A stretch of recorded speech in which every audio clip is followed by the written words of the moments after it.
sehingga hidup kami berarti di hadapan Tuhan. Dan saat ini Tuhan, kami akan belajar firman Tuhan. Kau pakai hamba-Mu yang sederhana ini untuk menyampaikan firman Tuhan, yang melalui firman Tuhan ini kami sungguh dikuatkan, kami sungguh dibangun iman kami untuk kami semakin dekat dengan Tuhan.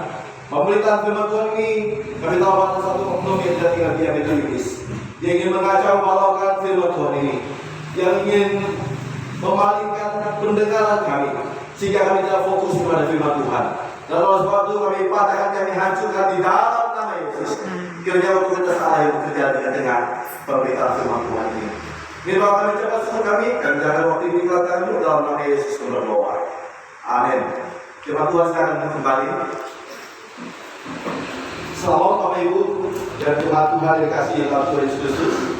Hari ini kita akan belajar satu tema yang sangat penting dalam kehidupan kita, yaitu hidup dan kesempatan.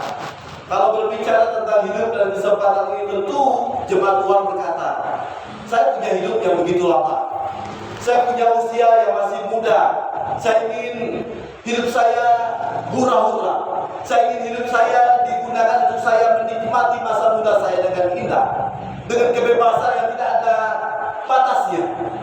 Banyak orang berkata demikian. Tetapi hari ini kita melihat bahwa hidup adalah kesempatan. Ini adalah satu momen yang harus kita gunakan untuk memuliakan Tuhan. Amin. Jemaat Tuhan yang dikasihi dalam Yesus Kristus, hari ini kita akan belajar bagian firman Tuhan yang terdapat dalam kitab Efesus pasal yang kelima, ayat 15 dan 16. Saya mengajak kita untuk membaca bagian ini bersama-sama. Kalau yang di belakang bisa melihat, dan kita akan membaca bagian ini perlahan-lahan sampai kita belajar bersama-sama firman Tuhan ini. Jangan terlalu tegang. Ini adalah satu pos PI yang dibangun ya 2 minggu ini 2 kali kita dalam pertemuan ini, tapi saya melihat suasananya hidup. Suasananya begitu kekeluargaan, suasananya begitu indah. Karena ada kesempatan yang Tuhan beri buat kita. Mari saya mengajak kita untuk membaca bagian firman Tuhan ini bersama-sama. 1, 2, 3. Karena itu perhatikanlah sesama bagaimana kamu hidup, jangan seperti orang moral, tetapi seperti orang arif, dan pergunakanlah waktu yang ada, karena hari-hari ini adalah jahat. Jemaat Tuhan yang dikasihi dalam Yesus Kristus, bagian firman Tuhan ini dengan tegas Rasul Paulus berbicara kepada jemaat yang ada di Efesus. Hidup ini adalah satu kesempatan yang tidak bisa diulangi, ibaratnya waktu. Bapak Ibu jemaat Tuhan, ketika kita mempergunakan waktu ini, kita tidak bisa kembali ke jam 7 yang tadi. Kita tidak bisa kembali 1 detik kembali ke belakang, tidak bisa. Oleh sebab itu kita gunakan waktu ini dengan waktu yang, dengan mempergunakan waktu dengan apa? Memperhatikan dengan saksama. Saksama ini sama artinya dengan kita bersama-sama kita melihat, dengan teliti kita melihat memandang akan waktu yang ke depan ini. Kita menggunakan apa waktu ini? Ya, kita perhatikan dengan saksama ini artinya kita melihat waktu ini dengan jeli, dengan teliti. Apakah waktu ini digunakan dengan baik atau dengan tidak dengan hidup saya? Ya, Pak John ini adalah satu motivator yang luar biasa ya. Pertama kami ada 4 orang dirikan GD yang ada di Kalimantan Barat ini di Pontianak, di kota Pontianak. Itu pertama di gereja GD itu masuk di rumah saya kurang lebih 2 tahun lebih di sana, dan kemudian berkembang terus, kemudian pindah di Jeruju dan terus berkembang dan membuka beberapa pos PI yang ada di daerah-daerah. Dan hari ini kita memulai satu pelayanan baru yang Tuhan percayakan bahwa kita menggunakan waktu ini dengan saksama. Kita perhatikan waktu ini adalah waktu yang sangat singkat. Ya, tahu kalau usia kita ini 70, 80, itu kemalannya apa? Penderitaan. Ada banyak penyakit. Saya di usia saya 48 tahun. Tahun ini, bulan ini banyak penyakit yang tidak bisa terdeteksi. Saya sampai bingung dengan dokter. Ya, saya bolak-balik ke Bayangkara. Saya merasa ada perut saya sakit, seperti makan cabai kebanyakan, terus di tulang belakang, kemudian di hati. Dokter penyakit dalam sudah 2 orang tangani saya. Dirujuk ke penyakit jantung di USG, semua normal.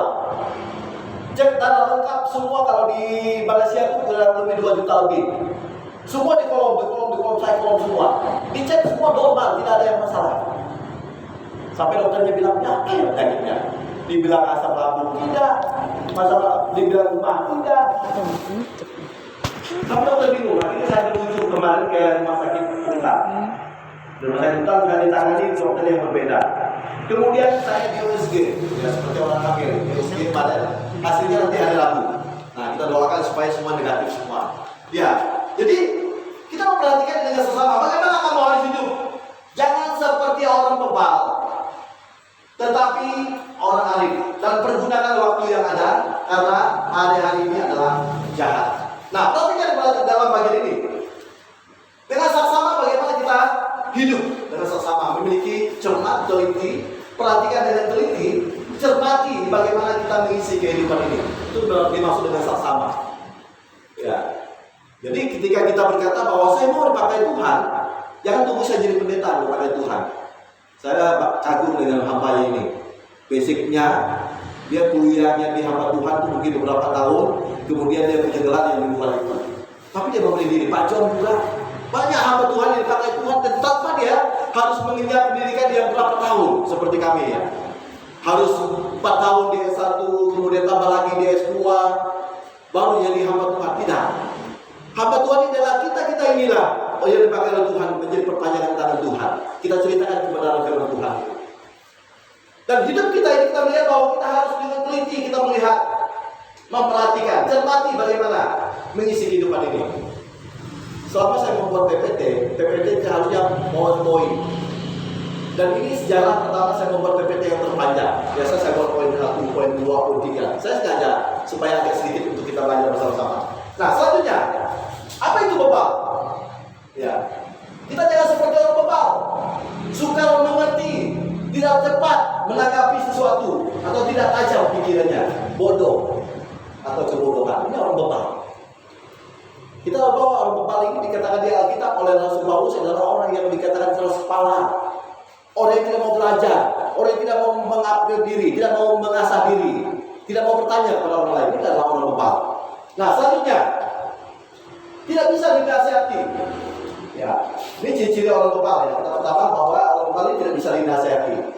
Kalau dinasihati dia lebih pintar dari orang yang dinasihati. Saya sebagai guru, ya, anak-anak saya ketika anak-anak saya berkata, tunggu dulu, bapak ngomong dulu. Selesai bapak ngomong, silakan. Anak-anak SMP, jangan anak SMP, anak-anak kecil seperti anak saya bertanggal TK kemarin, itu udah mulai protes. Apalagi anak SMP, anak SMA. Saya mengajar di sekolah SMP, SMA. Ketika saya berbicara, saya menasihati mereka, saya bilang tunggu dulu, bapak ngomong.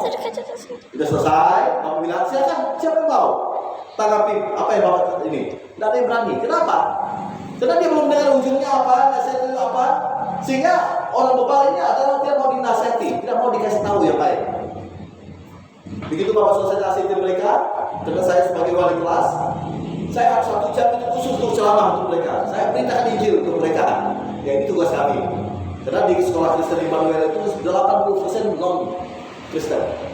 Hanya 20% itu yang Katolik dan Kristen Protestan. Selebihnya ada kan orang-orang di luar kita, Buddha, orang Tionghoa banyak. Ya, ini kesempatan. Ini adalah orang bebal. Pertama, orang bebal itu tidak bisa dinasihati. Biasanya dia selalu merasa diri benar. Ini orang bebal.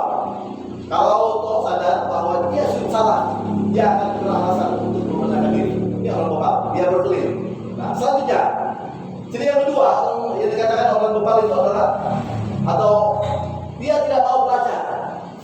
Tadi saya sudah sampaikan, dia tidak mau belajar. Ketika kita melihat dalam bagian ini, orang ini adalah orang yang tidak pernah belajar, artinya sudah mengalami berkali-kali, tetapi tidak kapok, tidak belajar, tidak berubah. Ketika berada di padang gurun, bangsa Israel terus menerus mengeluh. Orang bangsa Israel kenapa dikatakan begini? Karena bangsa Israel ini ketika dia keluar dari penjajahan bangsa Mesir, dibawa oleh Musa, mereka mengeluh. Wah, dia mau ngomel-ngomel dengan Nabi Musa. Dia berkata, lebih baik kami mati di padang gurun. Sudah 400 tahun mereka dijajah oleh bangsa Mesir, mereka merasa nyaman. Ini orang bebal. Makanya orang Israel dikatakan keras kepala. Karena itu ya, tidak semua yang belum percaya pada Tuhan. Nah, setelah dihukum mereka langsung bertobat, tetapi tidak lama kemudian mereka mengulangi kesalahan yang sama. Ini adalah orang bebal. Demikian terus menerus berulang-ulang kali sampai pergantian musim, pergantian pemimpin. Bapak Ibu tahu bahwa ketika bangsa Israel keluar dipimpin oleh Musa, kemudian sampailah mereka masuk ke Kanaan, kemudian diganti oleh Yosua kembali. Ya, ini kebebalan mereka. Nah, yang ketiga yaitu orang kebebalannya adalah tidak mau mengakui Allah. Dia mengakui bahwa itu sama dengan komunis, ya, seperti itu kurang lebih. Alkitab juga memberitahu bahwa semua orang tidak mengakui Allah adalah orang bebal. Ya, jadi orang bebal itu adalah orang yang tidak mengakui adanya Allah. Dia tahu bahwa ada satu paham yang berkata bahwa manusia itu bukan diciptakan oleh Allah, bukan berasal dari Allah, tapi dia dari alam. Muncullah manusia ini, muncullah segala binatang dan sebagainya. Ini adalah ajaran-ajaran yang di luar proses. Nah, saya selalu mengingatkan ini kepada anak-anak supaya ketahui ini bahwa hidup kita ini adalah hidup yang daripada alam. Ya, kita selalu mengingat kembali tentang bagaimana penciptaan manusia yang berbeda dengan ciptaan lain. Kalau ciptaan Allah berbeda Allah jadilah ini, jadilah ini. Tapi manusia itu dengan proses, dibentuk dengan tangannya sendiri oleh Allah. Dia mengambil bentuk tanah itu berbentuk dan menembuskan nafas ke hidup manusia. Dia Allah. Kemudian kita awal dan seterusnya. Ini adalah manusia. Ya, tapi orang bebal tidak mengakui adanya Allah. Mereka keras kepala sekali. Mereka berkata bahwa Allah itu tidak ada dan sebagainya. Nah, pikiran mereka tumpul. Orang bebal ini pikirannya tumpul. Apa itu tumpul? Dalam pikiran mereka tumpul, mereka hanya memikirkan perut mereka sendiri. Ada keegoisan di sini. Mengapa banyak orang tidak mengakui Allah? Karena pikiran mereka telah dibutakan oleh ilah-ilah zaman ini. Apa ilah zaman ini yang dikejar orang? Mamon, uang, kedudukan, jabatan. Ketika saya tidak punya jabatan, saya tidak mau bekerja untuk Tuhan. Ya, saya semester ini bersyukur dikabulkan oleh kepala sekolah yang baru. Kami waka baru, kepala sekolah baru. Saya minta di-off-kan dari wali kelas. 13 tahun saya sudah wali kelas di Bangladesh itu saya minta lagi sangat karena kondisi saya sakit. Ya, akhirnya dikabulkan. Terpaksa. Ya, terpaksa. Saya bilang jangan terpaksa bapak-bapak bilang. Ini mengopen saya karena saya minta, bukan bapak yang memberhentikan saya dengan tidak hormat. Tapi saya memohon, karena saya masih memulihkan kesehatan saya. Dan begitu saya selesai mengajukan wali kelas itu mengundurkan diri, Pak Jen datang. Ayo bergabung kita kembali bersama-sama untuk membangun diri. Itu bisa menjadi Tuhan. Saya sudah 6 tahun mengabulkan dan meminta kepada para sekolah dan tidak jadi kelas, tapi tahun ini dikabulkan 7 tahunnya. Ini semua dari Tuhan sudah atur sedemikian rupa sehingga hal inilah yang membuat kita kadang-kadang lupa. Ya, lupa sakit saya alami ini mungkin Tuhan tegur. Ya. Yes, mereka berkata, Injil Yeskiel berkata, ini tidak ada penyakit. Mungkin karena tidak fokus dengan Tuhan, tidak mau melayani Tuhan kembali, sudah 5 tahun tidak menggembalakan. Ya, Tuhan tegur. Karena kami selama ini gembala. Ya, di PPI Kampinya itu gembala 3, gereja Singapura saya gembala juga, cabang di gereja. Tapi dia tegur Tuhan untuk kembali kepada ya jalannya untuk melayani Tuhan. Jangan pikirkan apa? Mamon, ya dan sebagainya. Nah selanjutnya, tetapi, nah ini yang perlu kita perhatikan. Jangan jadi orang bebal tadi ada 4 hal yang orang bebal itu.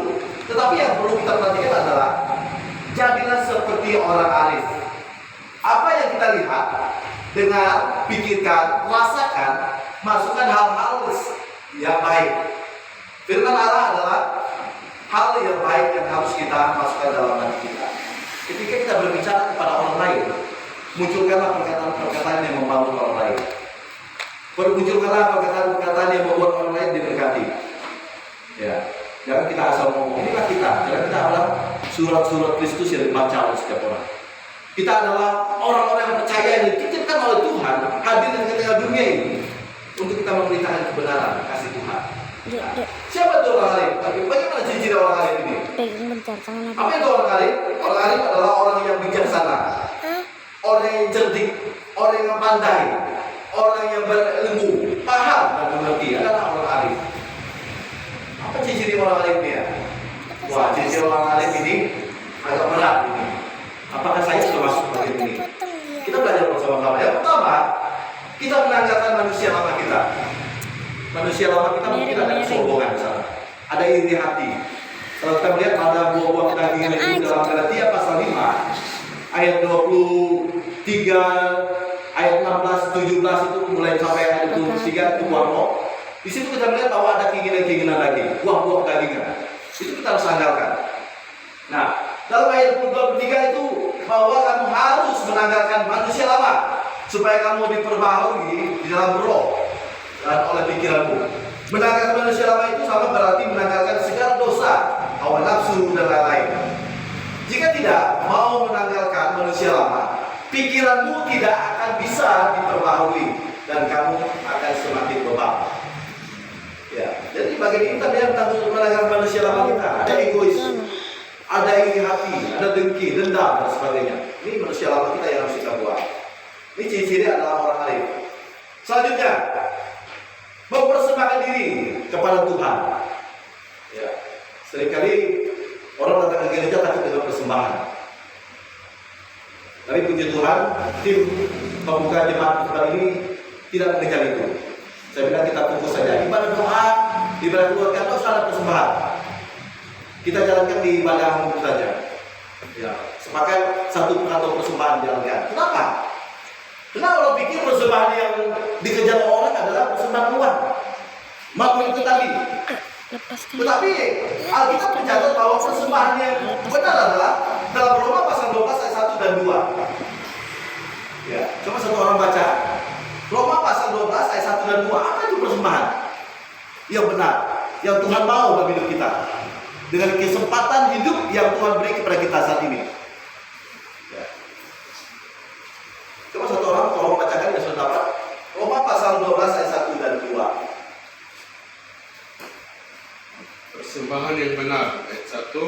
Karena itu saudara-saudara, demi kemurahan Allah, aku menasihatkan kamu supaya kamu mempersembahkan tubuhmu sebagai persembahan yang hidup, yang kudus dan yang berkenan kepada Allah.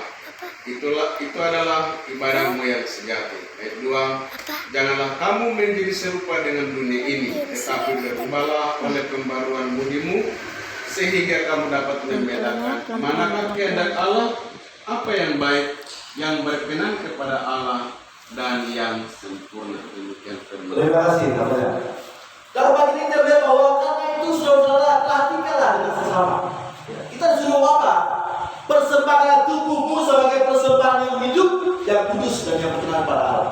Itu adalah persembahan yang sejati. Persembahan hidup kita lebih berarti daripada uang Bapak Ibu kasih satu M. Gereja itu perlu uang, tetapi bukan itu yang utama. Hidup kita, kesempatan hidup kita tidak pernah kembali ke belakang lagi. Semakin bertambah usia, saya berkata bahwa saya semakin usia hidup kita, lama hidup kita lebih semakin sedikit. Oleh sebab itu ketika dalam Roma pasal 2 pasal 1 dan 2 dikatakan sana bahwa persembahan sejati adalah tubuhmu. Datang kepada Tuhan, berdoa. Tadi hambanya sudah bersaksi bahwa lebih baik 1 hari di pelataran Tuhan, di rumah Tuhan, daripada 1000 hari di tempat lain. Kita di tempat ini tidak begitu lama. Ya, kalau saya khotbah tidak lebih dari 25 menit. Jangan lebih dari 25 menit. Itu hitungan waktu saja. Paling 25 atau 30. Tapi lebih dari itu tidak pernah. Ya, karena orang fokus itu 20 menit sampai 25 kita maksimal. Selebihnya dia ngantuk dan sebagainya. Lanjut. Nah, kemudian mempergunakan waktu dengan bijak, dengan baik. Ya, pergunakan waktu-waktu yang ada. Karena waktu ini dikatakan adalah waktu-waktu yang jahat. Ya. Selagi Tuhan memberikan kita waktu, gunakanlah waktu-waktu itu dengan baik. Karena itu yang telah kita pakai tidak akan pernah kembali. Belajarlah untuk melakukan yang Tuhan kehendaki. Efesus pasal 5 ayat 17. Dengan belajar melakukan yang Tuhan kehendaki, kita mengisi diri kita dengan hal-hal yang membuat terang kita bersinar. Terang kita adalah sebagai garam dan terang dunia, membawa jiwa kepada Tuhan. Nah, coba perhatikan. Kalau Bapak Ibu bisa baca ini, saya beli bisa baca ini. Saya buat satu penelitian yang dibuat oleh seorang ahli. Dia bisa menghitung hari-hari kita. Perhatikan. Jika usia Anda 20 tahun, sama dengan 7.300 hari. Maka sisa hari Anda itu 18.250 hari saja. Ketika ini mengacu kepada dalam kitab Mazmur 90 ayat 10. Ya. Kemudian kalau usia 5 tahun, usiamu kemudian kamu memakai hidupmu sudah 9.125 hari. Maka sisa hidupmu hanya 16.425 hari saja. Nah, semakin tua, 60 tahun, usiamu kamu sudah memakai waktumu 290 hari, maka sisa hidupmu hanya tinggal 3.650 hari saja. Coba bayangkan, kalau usia kita mencapai 80 sampai 70 sampai 80 tahun, ini ngeri. Makanya saya dengan waktu-waktu yang ada yang Tuhan berikan ini, kita harus gunakan dengan baik. Ya. Kalau 60 hari, ya Pak John udah usia berapa Pak John? Sudah? 54. Nah, bayangkan sisa berapa lagi? Saya 48, berapa lagi sisanya? Oleh sebab itu gunakan waktu ini untuk memuliakan Tuhan. Mari kita bergandengan tangan, kita bersama tim. Bapak Ibu yang hadir dan mahasiswa yang hadir, mari kita bersama-sama melayani Tuhan, saling mendoakan, saling mengunjungi satu sama lain. Nah, selanjutnya, sebagai kesimpulan, jadi akhirnya, saudara-saudara, semua yang benar, semua yang mulia, semua yang adil, semua yang suci, semua yang manis, semua yang sedap didengar, semua yang disebut kebajikan dan patut dipuji, pikirkanlah semuanya. Ini adalah hidup yang harus kita isi dalam hidup kita. Kita harus memikirkan semua ini, karena ini adalah tugas kita sebagai orang percaya. Soalnya kita memberitakan Injil. Kita adalah pemberita-pemberita Injil. Jadi Tuhan memberkati kita, Tuhan menolong kita, kita semakin kita mengerti akan kehendak Tuhan, rencana Tuhan di hidup kita. Dan kita berkata, saya masih muda, saya tidak ada apa-apanya. Kalau kita melihat seorang yang bernama Timotius adalah orang yang muda. Tapi Alkitab mencatat, Paulus berkata kepada Timotius, adalah apa? Katanya, Paulus berkata kepada Timotius di seorang muda, dia berkata apa? Dia berkata bahwa janganlah orang dalam ekonomi dan ekonomi muda, tetapi jadilah teladan dalam perkataan, dalam tingkahmu, dalam sikapmu dan seterusnya. Ini adalah kehidupan kita, anak-anak kita. Ya, saya senang anak-anak kita ya orang-orang yang setia kepada Tuhan. Anak kita bisa jatuh, anak kita bisa kita kendalikan, anak kita bisa kita arahkan bersama dengan Tuhan. Ya, oleh sebab itu kita andalkan Tuhan. Kalau saya boleh berkata, kami saudara, nanti saya sedikit bersaksi, saya anak bungsu dari 5 saudara. Ya, saya anak bungsu, ya Pak Jes sudah saya ceritakan. Dari anak bungsu ini saya pertama jadi hamba Tuhan. Kemudian abang saya yang kedua saya sekarang jadi pendeta. Kemudian yang ketiga dia tidak kuliah, dia tamat SMA, kemudian menikah, tapi anaknya semua S1 dan semua satu sementara. Kemudian yang keempat dan kelima semua hamba Tuhan. Kami adalah 5 bersaudara itu 4 orang menjadi hamba Tuhan, dan kami punya orang tua yang tidak punya apa-apa. Orang tua kami satu modal yang Tuhan berikan kepada bapak kami waktu dia masih kuat, dan kata begini, Papa tidak punya apa-apa, tetapi Allah yang Bapak sembah itu punya apa-apa untuk menunjukkan kalian. Bapak Ibu tahu kami dari pelosok, kalau dari Pontianak sampai sana itu sekitar 18 jam kalau pakai motor. Ya. Kami perbatasan antara Indonesia dan Malaysia. Lebih dekat kami ke Malaysia dibanding Pontianak ini. Ya. Tapi belum ada listrik di kampung itu. Belum ada penerangan, jalan akses jalan itu masih tanah dulu dan sebagainya. Jalan tikus. Tidak ada apa-apanya. Tapi Tuhan pakai di kampung itu. Semua ada di kota. Di mana ada kota pasti ada orang di kampung itu, di kota itu. Ya. Kalau orang-orang yang anak muda yang umur belasan tahun tidak ada kampungan itu lagi. Semua umur di atas 40 tahun yang atas. Anak-anak kecil udah tamat SMP, mereka langsung ke kota. Semua lari ke kota dan semua bekerja di daerah perkotaan. Dan Tuhan memberkati kampung itu. Namanya Jemaat Philadelphia. Itulah kampung yang dikatakan kampung yang setia. Karena kampung itu generasi-generasi yang suka buat anak, suka buat tua, semua sudah meninggal. Dan saya berkata ini jalan-jalan Tuhan untuk kampung ini dipulihkan kembali. Kenapa? Jika kampung itu dengan minum-minuman keras seperti ini, saya berkata ini kampung tidak diberkati Tuhan. Ya, setiap kali saya ibadah, kalau Bapak Ibu lihat TikTok gereja gini, diaspora, di situ saya pelayanan di kampung saya. Karena saya ke sana, Bapak Ibu bisa lihat. Jadi gereja diaspora ini saya promosikan sedikit, ada TikTok Gidi Diaspora Kuburaya, ada Facebook Gidi Diaspora Kuburaya juga nama Facebooknya. Jadi itu salah satu promosi kita, dan banyak orang melihat akan pemberitaan Injil lewat gereja ini.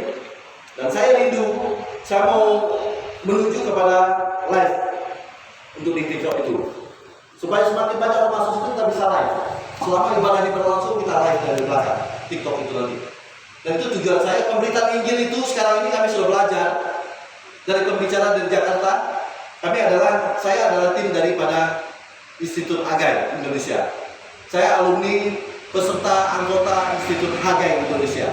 Jadi Hagai itu adalah satu lembaga penginjilan, saya salah satu di dalamnya, dan diajarkan untuk melalui media sosial yang ada, karena sekarang ini musim canggih, semua digunakan untuk pelayanan pekerjaan Tuhan. Saya lewat TikTok, lewat Facebook, lewat Instagram saya melayani Tuhan. Di sana ada saya khotbah dan sebagainya. Dan Bapak Ibu bisa gunakan ini sebagai media untuk memberitakan Injil. Ya, ada TikTok pribadi, tapi ada juga TikTok untuk pelayanan. Jadi kita punya TikTok ini Gidi Diaspora Kuburaya, TikTok juga Gidi Diaspora Kuburaya. Semua kontennya, semua pelayanan di sini. Persiapan pelayanan, tim doa dan sebagainya, semua masuk di situ semua. Ini satu pemberitaan Injil yang luar biasa dipakai oleh Tuhan untuk memberitakan Injil dari dunia ini. Dan yang melihat, yang anggotanya melihat bukan hanya kita, luar negeri juga ada yang lain. Ya, ini salah satu terobosan dalam pelayanan untuk ke depan. Kita Tuhan memberkati kita, mari kita berdoa. Bapa di surga, kami bersyukur Bapak untuk waktu ini kami dapat kembali belajar firman Tuhan. Kami memahami akan arti hidup kami adalah sementara ini. Kami jangan menjadi orang yang bebal, tetapi kami menjadi orang yang arif, orang yang mampu memperlakukan hidup kami, mempergunakan waktu yang ada untuk melayani Tuhan, untuk menyebarkan berita Injil dengan segala lingkungan yang ada, mulai dari Yerusalem, Yudea sampai Yudea, bahkan sampai ujung bumi. Dan oleh sebab itu kami digunakan oleh Tuhan, kami sebagai alat perpanjangan Tuhan untuk kami membawa berita Injil dengan lingkungan yang ada, baik yang ada di lingkungan kami tempat ini. Tuhan memberkati kami semua. Tim perpelayanan tempat ini, tim pelayanan tempat ini Tuhan memakai kami semua menjadi berkat perpanjangan tangan Tuhan. Terima kasih Bapak surga, dan menjalankan waktu selanjutnya tangan Tuhan. Dalam nama Yesus kami berdoa dan bersyukur. Haleluya. Amin.